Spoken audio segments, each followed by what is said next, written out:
Welcome back to another episode of Rooted in Movement, the podcast. And we are here talking about not the feet today. We're not talking about the Olympics. We are actually talking about the pelvis and the pelvic floor, which is something that I'm also very, very passionate about because it literally is the foundation to our health and who we are as humans, and also for athletic performance. Because the pelvis is literally and figuratively, for that matter, at the core of our being, right? It makes, like I said, the foundation for our health. And the pelvis is literally the source of our power.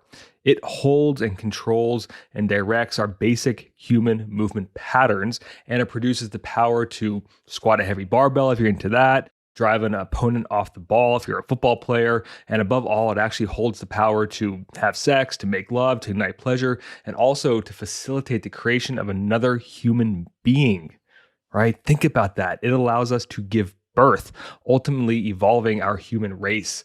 And that is an extremely powerful piece of our human body. And I'm a big Marvel guy. So as the warrior poet Ben Parker once said, with great power comes great responsibility. And in this instance, it is really a responsibility that we often overlook and neglect. So harnessing the power to control your own pelvic floor, and if you do so, you will become a more masterful mover. You will also reduce your risk for pain and injury, and you'll actually skyrocket your sexual prowess as well. So with this much power, why is it that we don't give it that much attention in our medical system, or really in our training for that matter? Well, there tends to be a stigma surrounding our pelvis for that matter, and the pain that we may experience during it as well. Because the stigma surrounding pain in the region of the pelvic floor for both men and for both women, it goes across the board. It is not just related to females, which is where people typically go to when experiencing or they hear about pelvic pain, groin pain while working out, leaking for that matter, discoloration, genital pain with sex. These are all common complaints that cause a lot of hesitation in seeking help due to really a sense of taboo and a sense of cultural norms. And many women, for that matter, often jump right to their OBGYN when in fact there's really many times it's just an orthopedic issue that can really be solved with a good pelvic health physical therapist, because there are pelvic floor physical therapists out there that are specialists in this stuff. They take extra training on it, and they can really help without having to spend all these unnecessary energetic exchanges in the form of time and money that could really send you down a dead end type of a path. So guys, on the other hand, which I'm going to speak from my own male perspective as well on this, guys, they tend to ignore these issues out of fear, really of embarrassment, right? And the thought of something being wrong with their superpower tool for that matter. I've been there myself before too, so I totally understand where most men are coming from. Plus, men, we really don't like to seek care or to talk about with other men in the locker room for that matter, right? Because mentioning problems down there, like with that superpower tool, it's really seen as a chink in our masculine armor chain. And that is really the source of that mindset, or that perspective is really in how we were raised and how these societal norms have just really permeated this idea of what it's like to be masculine and machoism for that matter. So we don't like to talk about it. And I, as a masculine man, I'm hoping to shed some light and some knowledge around the pelvic floor, which will hopefully then give you all some permission to seek help when it is necessary. So, of course, there really are some important things to consider when teasing out pain that's really anywhere below the rib cage. Okay. So, number one is, can you actually control your bowel and your bladder, right? It seems pretty obvious, like we usually take it for granted, but how strong are they, right? You should actually be able to hold your pee or urine back for roughly about 3-hour time spans throughout the day, unless of course you're drinking your weight in water or you're consuming a lot of alcohol, and then you go ahead and you break the seal, and it seems like you're peeing every 10 minutes for that matter. But besides that role of the urethral sphincter for that matter, the muscles that control the urethra and that hold it back, will control your pee. So if you're leaking within that 3-hour time span, you feel like you have to go periodically, that is a cause to go seek some help, right? So speaking of other shit though, that comes with the pelvic floor, you should be pooing about 1 to 2 times a day. Okay. And they should be happy, kind of like the poop emoji, like the little smiley face. Gives me a chuckle every time I look at it. But if you are constipated for that matter, that can actually be a huge contributing factor to pelvic pain, right? Because your descending colon actually sits on the left side of your abdomen where backed up fecal matter can accumulate, and this extra weight can put additional stress and pressure on the muscles of your pelvic floor and your hip, really in that region, which could potentially lead to an overactivity and over tightness feeling, like this feeling of discomfort, because you're stimulating these sensory organelles when they're sending information to your brain to say, hey, there's potentially a problem going on down here. It could just be your poo, right? So now that we got this like dirty business out of the way, we could talk movement, which is my specialty when it comes to the pelvic floor. So the site of your pain, and this goes across the board with really any type of physical, musculoskeletal, neuromusculoskeletal pain problem, is that the site of your pain is not always the source of your problem.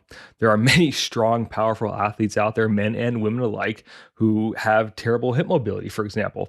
And this includes normal joint range of motion and the ability to control that range of motion. And we do have some pelvic floor muscles that actually attach from the pelvis into the hip. So they're intimately related. So if you're experiencing any type of low back pain, any hip pain, any groin pain, the muscles of your pelvic floor, they need to be considered at this point, right? So if you are out there and you've ever been given this diagnosis, this dreaded diagnosis of piriformis syndrome, that is kind of one of these muscles that rotates the hip and also attaches into the pelvis. So this muscle, along with another very important little hip rotator known as your obturator internus, are often prone to problems and can be a common site of pain. However, they're usually not the source of the issue, right? That's just where you're experiencing the sensations. The culprit, though, comes from that limited hip range of motion, right? So while it's important to think myopically about some of this, it's way more valuable to look at this from a global perspective. Okay, so from a movement perspective, are you limited globally with hip internal rotation? Yes or no? If you are, we don't really need to worry about which muscles are taking kind of the brunt of it, right? We can just improve that pattern, that pattern of hip internal rotation that's causing all this extra pull on these muscles and limiting their ability to function properly, get your hip moving better, and all of a sudden these painful sites of these muscles are going to calm down over time.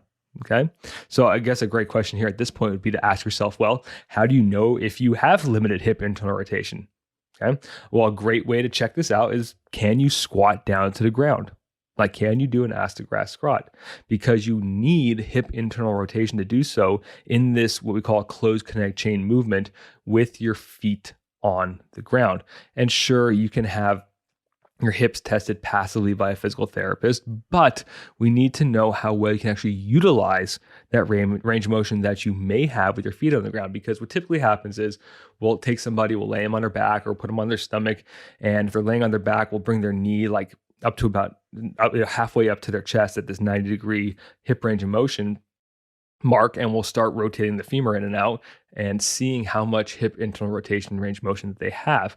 However, that is once again limited to a 90-degree range of motion measurement at the hip. So one, that's very specific, but then it's also not taking into consideration how your body, how your brain is controlling that hip internal rotation range of motion with your feet on the ground. How useful is it to you? There are plenty of people that I know that have beautiful hip internal rotation on the table, but you get them to do something functionally with their feet on the ground and it looks like dog shit, or they can't perform it. And you're wondering, oh, well, why? Well, it's not the joints problem. It's a neuromuscular control problem. We have to take that stuff into consideration. Okay. The entirety of the muscles making up the pelvic floor also helps support your abdominal viscera. Like we talked about, they control your urination, defecation, and they actually play a huge vital role in sexual performance and pleasure for that matter. So yes, mechanically, all this hip internal rotation stuff is great, but we definitely have to consider the other roles of the pelvic floor and what it does, because it all comes into play as like little pieces to this puzzle that we need to utilize to figure out, to paint the picture to what potentially could be going on. So this pelvic floor is a diaphragm. Okay. So many people are familiar with the diaphragm that we use for breathing, right? We use it to inhale and to exhale. This diaphragm is located right below your rib cage. It goes from front to back, side to side, even has attachments into your spine and down into your hip, into your right hip for that matter. So the pelvic floor is designed in the same way. It's just a mirror image of that breathing diaphragm. Okay, and they sit on top of each other.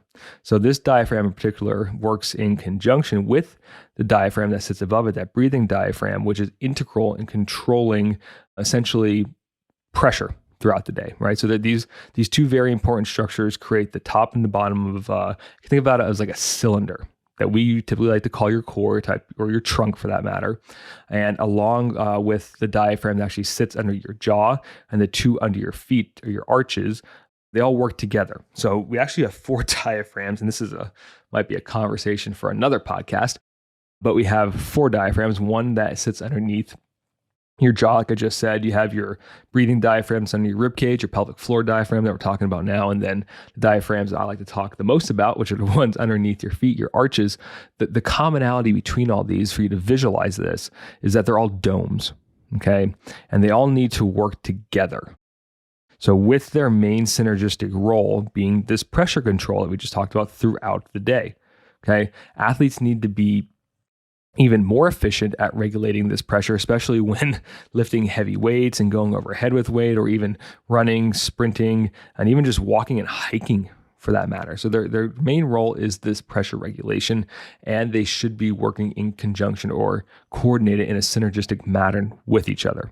Okay, so just to paint a picture for this is how this typically plays out. One huge problem that we see in the female athletic population is stress urinary incontinence, or leaking, that's commonly associated with impact activities like running and jumping rope, or you see this all the time too, where there's leaking going on with catching a heavy weight in the bottom position of a clean or a front squat, right? This problem is dependent on the pressure that's actually being produced from that activity in conjunction with the capability of the pelvic floor muscles around the urethra, around the rectum, and the integrity of those fascial connections suspending structures like your bladder. Okay, so if all are strong and working together, we usually don't see any issues. It's when we see a lack of efficient coordination and the ability to attenuate forces, and then the associated pressure of those forces, that we typically run into problems. So attenuation is, I know this might be a term that we're not really familiar with. Attenuation, when it comes to forces and biomechanics in the human body, is how we distribute forces throughout the body with activity or with our movement. Okay, so for example, bending your ankle and your knee and your hip into like a good like toes forward universal athletic position when landing from a jump actually allows the body to store that energy in that neuromuscular system, which essentially demonstrates this principle pretty perfectly, right? So in this case, the foot should pronate, right, which is going to allow the tibia to internally rotate as your knee is coming out over the foot and out over the toes. It allows your femur to internally rotate, and this puts an eccentric load through the glutes and through the hamstrings, through the quads, to then be able to reverse the energy. So you can think, as all these bones are rotating, the energy from the ground and gravity, let's say landing from that jump, is being stored in these muscles in a lengthened position. That's a very important thing to consider here. It's being stored in a lengthened position. Okay. And when that energy is stored, we then have the opportunity to reverse it. Okay. And allows us to release it and produce it in a very powerful movement, like jumping up into the air. Okay. So why should we think that the pelvic floor then acts any differently? It is a sling of muscles, right? So the pelvic floor must also go through what we call an excursion, like the muscles of the lower leg that I just described, in order to store this energy, to contract it, and to send it where it needs to go, and also do this in a way that prevents leaking during the athletic activity, okay? So this is how the body prepares for impact, from like right before a heel strike with something as simple as walking, to catching a heavy clean in the bottom position of a squat. And, this is something that we talked about in a previous podcast, where there is this intimate foot to core sequencing, or this connection. So this pre-contraction of the pelvic floor and of all the abdominal muscles, and actually your diaphragm, your breathing muscle for that matter, starts with the foot and how it's contacting the ground. So we can actually utilize the squat as an example to kind of illustrate this a little bit more. So as you descend into the bottom position of your squat, so think even just doing an air squat, right? And you can actually practice this as I'm taking you through it. So as you descend to the bottom position of the squat, your pelvic floor should actually be descending and expanding. And when it does this, it creates room in what's called your pelvic inlet for the hips to rotate and for the pelvis to anteriorly tilt. Anterior rotation of the pelvis and tilting of the pelvis is not bad. Okay, let's get out of that mindset. It's a normal, natural human function biomechanically. It's just when we get stuck there that becomes a problem. So this allows for the pelvis to anteriorly tilt with our squatting. And as we do this, it's allowing for room essentially for the abdominal viscera to push down. So yes, as you squat down, your pelvic floor is descending to allow your guts essentially to move with gravity down towards the floor. Okay. But we then need to reverse that energy to stand back up, which means that the pelvic floor needs to then ascend, right? And it needs to be able to push the abdominal viscera back up towards the cavity of the trunk, up towards the rib cage. Okay. And if we don't have the requisite strength, which usually occurs right around 90 degrees of hip flexion, we see this common compensation to occur. And this common compensation is shooting the ass backwards to offload the pelvic floor. So think of like going straight up and down in a squat. You reach about 90 degrees. So you're like halfway up, which is the typical sticking point in a squat for most people. And we see this stripper booty thing happen where you shoot the butt back and almost looks like you're going into a deadlift position. And then we just extend the trunk via the low back to stand it up the rest of the way and finish the squat. This is not necessarily due to a quad dominance, not necessarily due to a hamstring weakness or a glute weakness, or even a low back over dominance.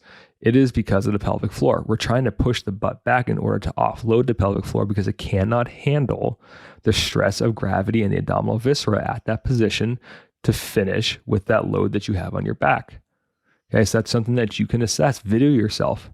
Have somebody else video, have somebody else watch you.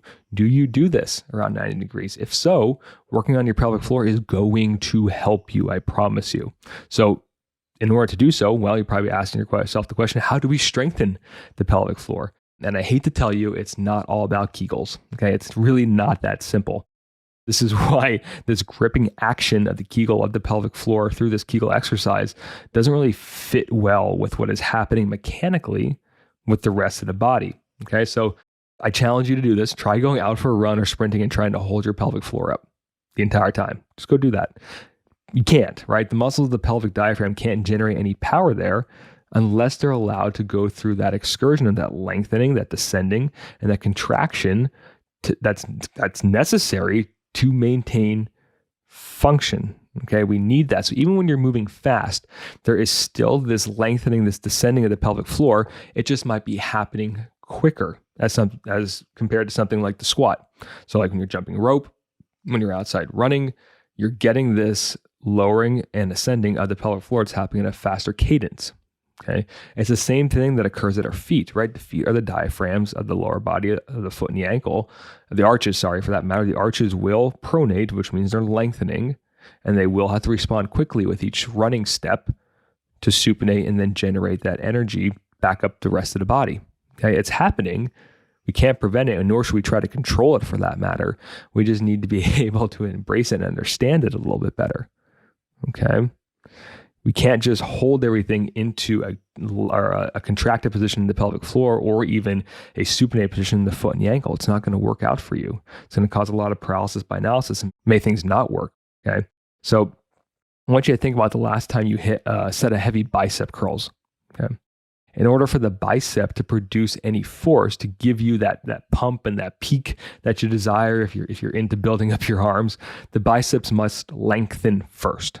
Okay, this is called a co-contraction, and it's assisted by the contraction of your tricep, which is on the backside of your arm. Okay, however, you don't really have to think about flexing your tricep, right, in order to lengthen your bicep. This action just naturally occurs. We get it with that. We allow the elbow to extend fully, which is going to lengthen the bicep, and then we contract the bicep to bring the dumbbell up towards our shoulder and complete the rep. The same phenomena is present with these sling of muscles that make up that lower diaphragm, the pelvic floor of your body. This is a neuromuscular strategy that taps into this preparatory capacity of your pelvic floor.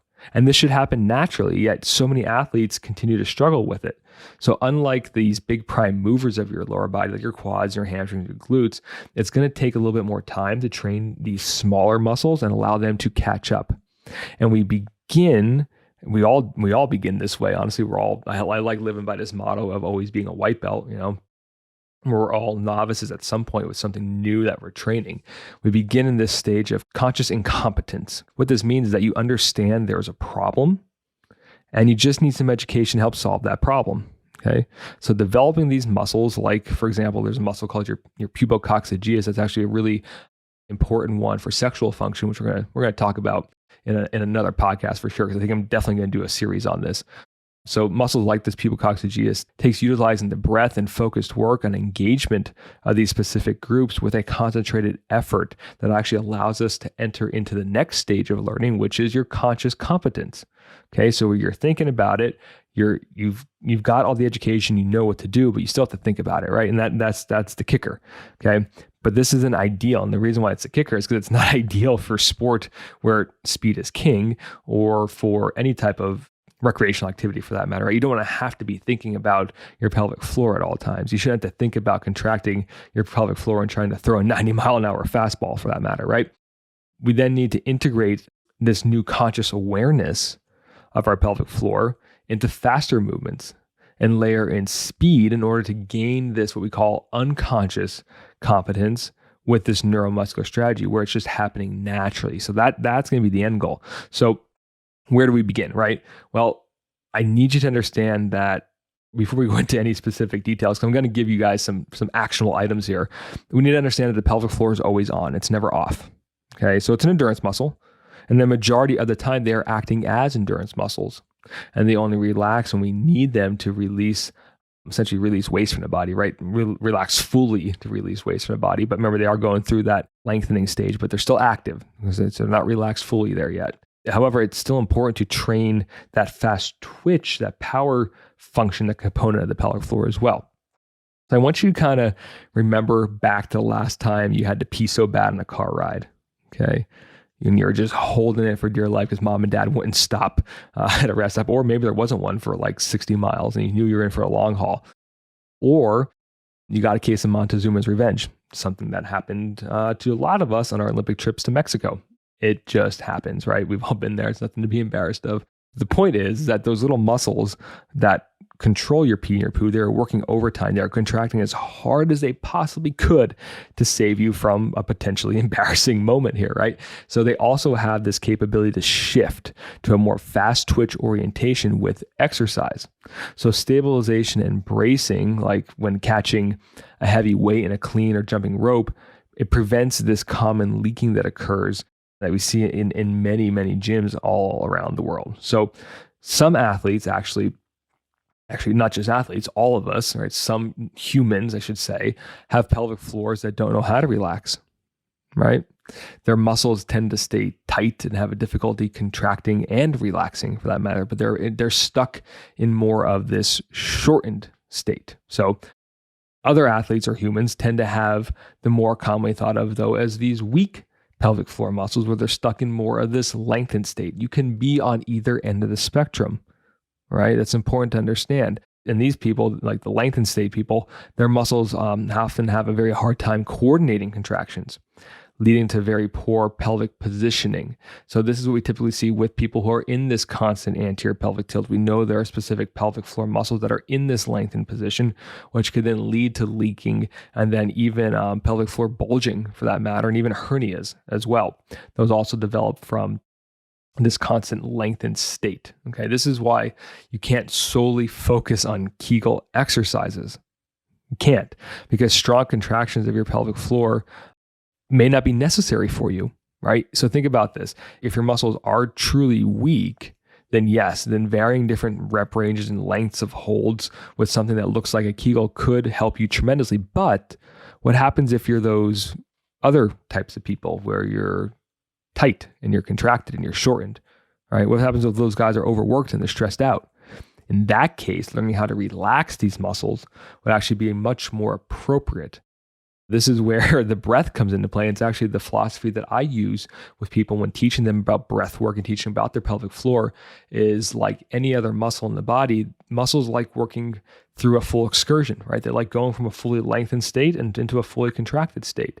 So with either type of individual, I know if we start there and we teach them how to lengthen fully and how to contract fully, the muscles or your nervous system, your body will eventually find a new center. It'll find a new normal when it's being exposed to either end of the spectrum. It will self-organize. That way you don't have to play this guessing game of are they short or are they weak, right? And lengthen. We could just take that out of the equation.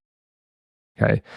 It should also be noted that our nervous system plays a role in this, right? Where we're at from a nervous system state. So remember, that's sympathetic or parasympathetic. So sympathetic being that fight or flight, that always on state, versus that parasympathetic, which is to rest and digest, can be created by different training environmental needs to down regulate these muscles in order to quiet these muscles down. So if you are stuck in that sympathetic state, using these deep breathing exercises where we can lengthen out those muscles may be more necessary for you. Okay. So this is where I'm going to take you through a brief little exercise to help feel what I'm talking about, to how to integrate and connect these diaphragms of your breath in with your pelvic floor and to see and to feel what it's like to go through a fully lengthened state and through a fully contracted state. So as long as you're not driving, you can go through this with me. I can have you lay on your back with your knees bent and your feet flat on the floor. It's helpful here to actually keep your eyes closed so you can really embody what you're feeling, and then also take your hands and put the left hand on top of the heart and right hand on your belly, like down near your pelvic floor, so below your belly button, okay? And what I want you to do is breathe in and move air down the front of your chest, down into your belly, and expand out to your pelvic floor region, okay? So you should feel the air pushing in between your hips into your groin. I then want you to exhale and think about pushing that air up your spine and out the crown of your head. So we're thinking about this circular pattern, okay? When you inhale down, okay, you should feel a bulging occur. And this bulging should be occurring in what's called your perineum area. You might hear this referred to as your grundle or the danger zone for some people. But for women, this is the area between your vaginal opening and your anus, and for guys, between your anus and your testicles. Okay, so you can put a finger there, whether that be outside your clothes or inside, and feel this pelvic floor bulge out into it and push out into your finger. That's how you know you're getting a full lengthening through the pelvic floor, through that sling of muscles with your inhale. Can you feel it push out into your finger? Okay. Then when you exhale, this is where we're going to get the lifting and the contracting of the pelvic floor. Okay, so we do this by squeezing your butthole for both men and women. And then for guys, lifting your testicles, so think nuts to guts. Or for girls, pulling up your vulva, so closing your front hole. Okay, and while you're exhaling, that pelvic floor would move away from your finger. And as you're pushing that air up the spine, out the crown of your head, you are actually contracting and holding that lifted pelvic floor position until you push all the air out, until you exhale completely, okay? And you're going to repeat this, moving smoothly and under control for anywhere for 5 to 10 minutes. It's actually a great way to start your morning as well, as to go through this practice. It'll help center you, help bring awareness inside your body. It'll help put you into more of this embodied parasympathetic state, which is that rest and digest, which is a great way to actually start your day instead of getting all high strung. So that's actually a really good point, is try to limit your mental distractions first thing in the morning. So don't turn the phone on, keep it off. Don't look at Instagram. Don't look at your emails for that matter. It's easy to just take the first hour of your day and make it for yourself, where you are intentionally the focus. You are the priority. Your breath is the priority. Great place to do breath work, and then follow it up with some journaling as well. And then I usually do my movement practice afterwards before even turning on the phone. Okay, so it is you. You are not distracted. You're focusing on yourself. You're focused on improving your movement, improving your breath, and improving your body. Okay, so this is where you have control, for that matter, right? So this is how we master the movement of your pelvic floor and how we put you back in the driver's seat. So whether it's weakness or excess tension, that's your primary dysfunction, a lack of coordination and control of the pelvic floor, along with poor movement variety and efficiency, it's going to be your primary concern. Okay. However, you also need to be aware of how stress impacts your life, right? So unmanaged stress from all the social media that you're digesting, or from your training for that matter, like if you're going into more of a sympathetically driven state every single day of the week with all this high intensity stuff, if you're not recovering well, if you're having trouble sleeping, or even if you're in some rocky relationships, this can be the underlying source of your pelvic pain. We need to consider that. And this will have a detrimental impact on your performance, both physically and sexually. And the sexuality stuff is what we're going to get into here on a follow-up podcast here in the next part of this series. So I hope you found this foundational information on the pelvic floor useful. I can talk all day on the pelvic floor function when it comes to athletic performance and sexual health. So if you want to hear me talk more in depth about these topics, please don't hesitate to leave me some feedback and comments on my Instagram over at Rooted in Movement. You can slide into my DMs. It's okay. And like always, I would truly appreciate it if you took the time to actually go give this podcast a 5-star written review to help get this information out into more ears so we can have a more impactful way of moving our bodies through this life. So until next time, remember that your pelvic floor health is always, always, always rooted in movement.